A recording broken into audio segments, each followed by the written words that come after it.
नमस्कार, मैं हूं अंकुर और आप देख रहे हैं सत्य हिंदी का न्यूज बुलेटिन। एक नजर अब तक की सुर्खियों पर। इजरायली सेना ने गजा में अपने ही देश के 3 लोगों को मार डाला जिन्हें हमास ने बंधक बनाया हुआ था। इजरायली सैन्य अधिकारियों के अनुसार गलत पहचान के चलते की गई फायरिंग में इन तीनों की मौत हुई है। सेना ने कहा है ये घटना सभी सैनिकों के लिए एक सबक है, हमें इस पर गहरा अफसोस है। इजरायली सेना के द्वारा गलती से अपने ही 3 नागरिकों को मार देने के बाद सैकड़ों की संख्या में लोग इजरायल के शहर तेल अवीव में जमा हुए और शहर में मौजूद सैन्य अड्डे की तरफ मार्च किया। प्रदर्शनकारियों ने सरकार से बचे हुए बंदों को रिहाई कराने के लिए समझौता करने की मांग की है। प्रदर्शन करते हुए लोगों ने अपने हाथों में मोमबत्तियां और पोस्टर पकड़े रखे थे। पोस्टरों पर लिखा था, उन्हें घर लाओ और अब बंदूकों की अदला बदली करो। मृतकों के शव इजरायल पहुंच गए हैं, यहाँ उनकी पहचान की गई है। वहीं इजरायल के प्रधानमंत्री बेन्यामिन नेतन्याहू ने इन मौतों को असहनीय त्रासदी बताया है। उन्होंने कहा कि इस मुश्किल शाम में भी हम अपने घावों पर मरहम लगाएंगे, सबक सीखेंगे और बंधक बनाए गए अपने सभी लोगों को सुरक्षित घर वापस लाने के लिए हर संभव प्रयास जारी रखेंगे।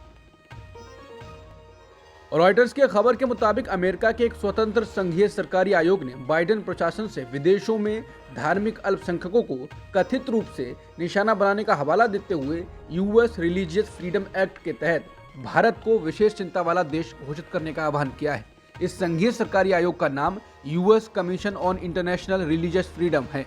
इसने कहा कि विदेश में कार्यकर्ताओं, पत्रकारों और वकीलों को चुप कराने के भारत सरकार के हालिया प्रयास धार्मिक स्वतंत्रता के लिए गंभीर खतरा पैदा करते हैं।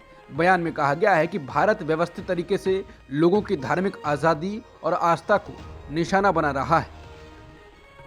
अमेरिकी सरकार ने 5 भारतीय अमेरिकी सांसदों को सिख अलगाववादी नेता गुरपतवंत सिंह पन्नू की हत्या की साजिश के मामले में अभियुक्त बनाए गए निखिल गुप्ता के बारे में जानकारी दी है। बयान में कहा गया है कि संसद के सदस्य के तौर पर अपने नागरिकों की सुरक्षा और बेहतरी हमारे सबसे बड़ी प्राथमिकता है। निखिल गुप्ता पर अमेरिकी सरकार के अभियोग में जो आरोप लगाए गए हैं वो वाकई चिंताजनक हैं। बयान में आगे कहा गया है कि हम पन्नू की हत्या की साजिश की जांच कराने के लिए भारत सरकार की कमेटी बनाने के ऐलान का स्वागत करते हैं। इसके साथ ये भी अहम है कि भारत सरकार इस मामले की पूरी तरह जांच करे, इसमें शामिल अधिकारियों समेत हर शख्स को जिम्मेदार ठहराए और ये गारंटी दे कि आगे से ऐसा नहीं होगा। 5 सांसदों के बयान में कहा गया है कि हमारा मानना है कि भारत और अमेरिका के बीच सहयोग दोनों देशों के लोगों की जिंदगियों को सकारात्मक तौर पर प्रभावित करता है, लेकिन हमारी चिंता है कि अभियोग में जिस तरह की कार्रवाई को रेखांकित किया गया है वो चिंताजनक है और अगर इसे सुलझाया नहीं गया तो भारत और अमेरिका की अहम साझेदारी को काफी नुकसान पहुंच सकता है। बता दें, 52 साल के निखिल गुप्ता पर पैसे देकर हत्या करवाने की साजिश के आरोप हैं। अगर ये आरोप साबित हो जाते हैं तो गुप्ता को 10 साल की जेल की सजा हो सकती है। कांग्रेस के राज्यसभा सांसद धीरज साहू ने छापेमारी के दौरान मिले 350 करोड़ से अधिक कैश के मामले में सफाई दी है। उन्होंने कहा कि आज जो हो रहा है वो मुझे दुखी करता है। मैं स्वीकार कर सकता हूं कि जो पैसा बरामद किया गया है वो मेरी फर्म का है, जो नकदी बरामद की गई है वो मेरी शराब फर्मों से संबंधित है, ये शराब की बिक्री से हुई है। उन्होंने कहा जो नकदी बरामद की गई है वो मेरी पक्की रकम है। मेरा परिवार 10 दशकों से भी अधिक समय से शराब का कारोबार चला रहा है। शराब के कारोबार का सौदा नकदी में होता है। व्यवसाय मेरे परिवार के लोग चलाते थे। आईटी की छापेमारी में जो कैश मिला है वो कांग्रेस या किसी राजनीतिक दल का नहीं है, वहां मेरी व्यापारिक फर्म के लिए नकदी रखी गई। उन्होंने कहा कि इनकम टैक्स विभाग ने अभी छापा मारा है, मैं हर चीज का हिसाब दूंगा।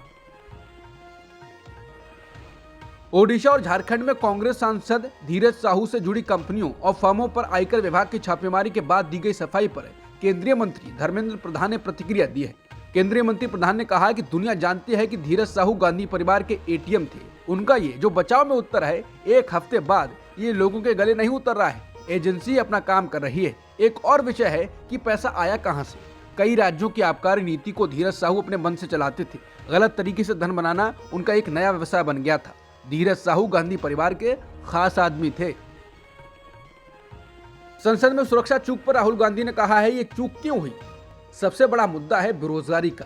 पूरे देश उबल रहा है। मोदी जी की पॉलिसी के कारण लोगों को रोजगार नहीं मिल रहा है। उन्होंने कहा संसद सुरक्षा में हुई चूक के पीछे सबसे बड़ा कारण बेरोजगारी और महंगाई है। राहुल ने कहा कि मोदी की नीतियों के कारण युवाओं को रोजगार नहीं मिल रहा है। कांग्रेस ने आगामी लोकसभा चुनाव से कुछ महीने पहले ऑनलाइन चंदा इकट्ठा करने के लिए डोनेट फॉर देश नाम से अभियान शुरू करने का फैसला किया है। पार्टी के संगठन महासचिव केसी वेणुगोपाल का कहना है कि कांग्रेस अध्यक्ष मल्लिकार्जुन खड़गे 18 दिसंबर को इस अभियान की शुरुआत करेंगे।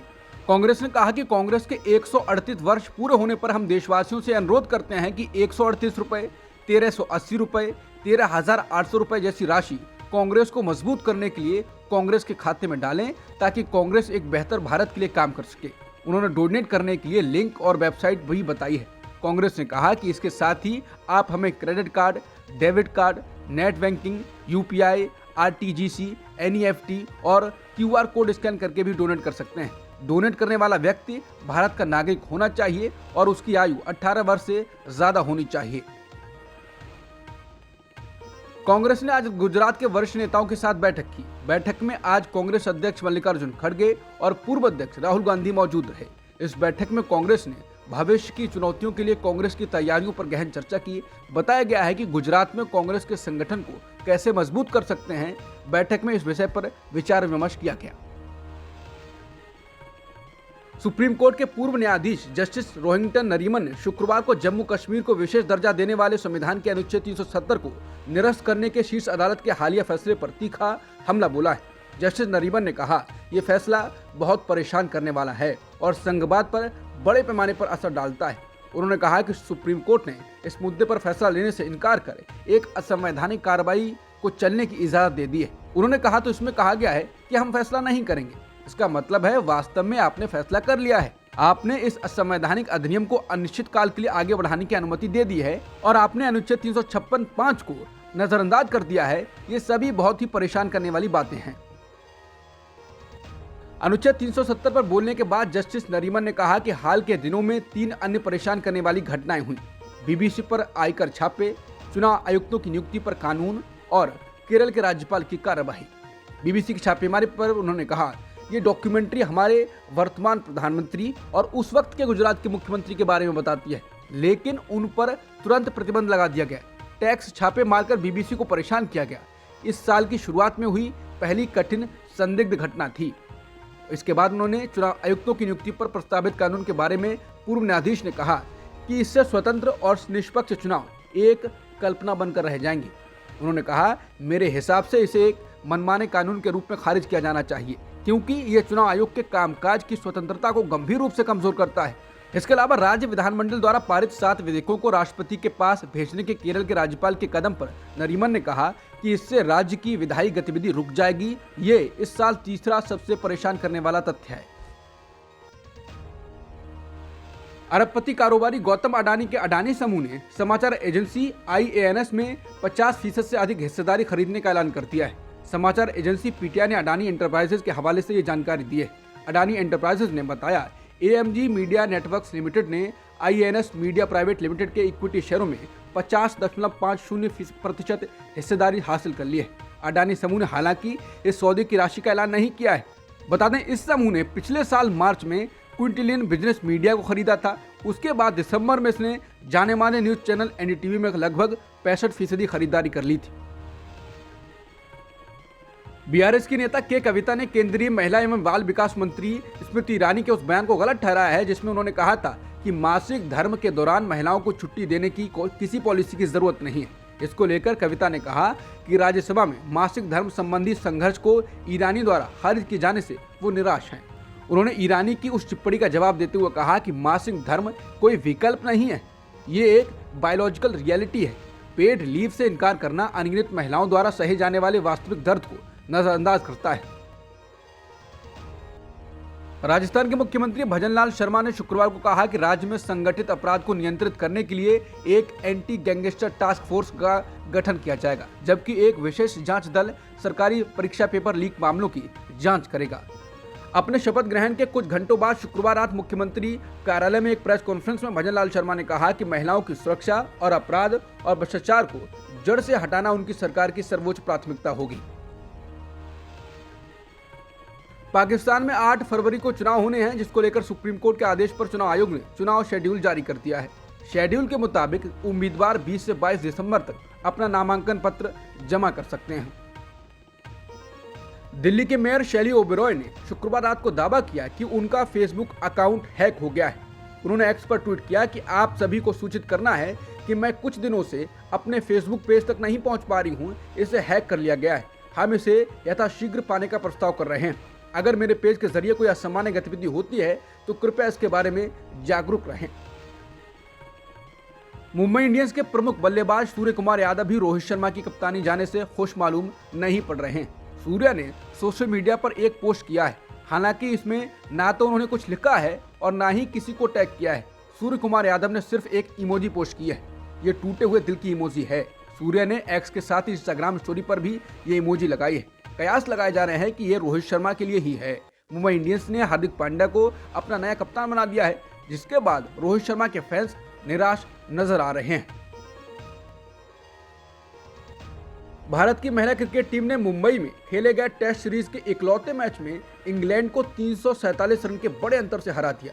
भारत से जीत के लिए मिले 478 रनों के लक्ष्य का पीछा करते हुए इंग्लैंड की पूरी टीम 131 रन पर आउट हो गई। महिला टेस्ट इतिहास में भारतीय टीम की सबसे बड़ी जीत है। भारत ने पहली पारी में 428 रन जबकि दूसरी पारी में 6 विकेट के नुकसान पर 186 रन बनाए। इंग्लैंड ने पहली पारी में 136 रन और दूसरी पारी में 131 रन बनाए। इस मैच में 9 विकेट लेने वाली दीप्ति शर्मा को मैच की सबसे बेहतरीन खिलाड़ी करार दिया गया। टीम इंडिया इस समय दक्षिण अफ्रीका दौरे पर है। T20 सीरीज खत्म हो गई है। अब टीम इंडिया वनडे और इसके बाद टेस्ट सीरीज खेलेगी। टीम इंडिया को इन दोनों ही सीरीज से पहले तगड़ा झटका लगा है। तेज गेंदबाज दीपक चहर वनडे सीरीज से हट गए हैं, वहीं मोहम्मद शमी टेस्ट सीरीज से बाहर हो गए हैं। बीसीसीआई ने एक पोस्ट कर मामले की पूरी जानकारी दी है। बीसीसीआई ने बताया कि चहर ने बीसीसीआई को सूचित किया है कि वो फैमिली मेडिकल इमरजेंसी के कारण आगामी वनडे सीरीज के लिए उपलब्ध नहीं होंगे। अब दीपक चहर की जगह आकाशदीप को शामिल किया गया है। बीसीसीआई ने साउथ अफ्रीका के खिलाफ रविवार 17 दिसंबर से खेले जाने वाली 3 मैचों की वनडे सीरीज से पहले कोचिंग स्टाफ में बड़ा बदलाव किया है। राहुल द्रविड़ वनडे सीरीज में टीम इंडिया के हेड कोच नहीं होंगे। इस सीरीज के लिए टीम इंडिया के पास नया कोच स्टाफ होगा। बीसीसीआई का यह फैसला चौंकाने वाला बताया गया है। राहुल द्रविड़ का कार्यकाल वनडे विश्व कप 2023 तक था, लेकिन बीसीसीआई ने इसे बढ़ा दिया था। द्रविड़ के मार्गदर्शन में टीम इंडिया ने हाल में साउथ अफ्रीका दौरे पर T20 सीरीज में हिस्सा लिया था। हालांकि वो वनडे सीरीज में कोच नहीं होंगे, लेकिन इस दौरे पर खेली जाने वाली टेस्ट सीरीज में वो बतौर कोच लौट आएंगे। अब तक की सुर्खियों में इतना ही। बाकी खबरों के लिए बने रहिए सत्यहिंदी.com के साथ।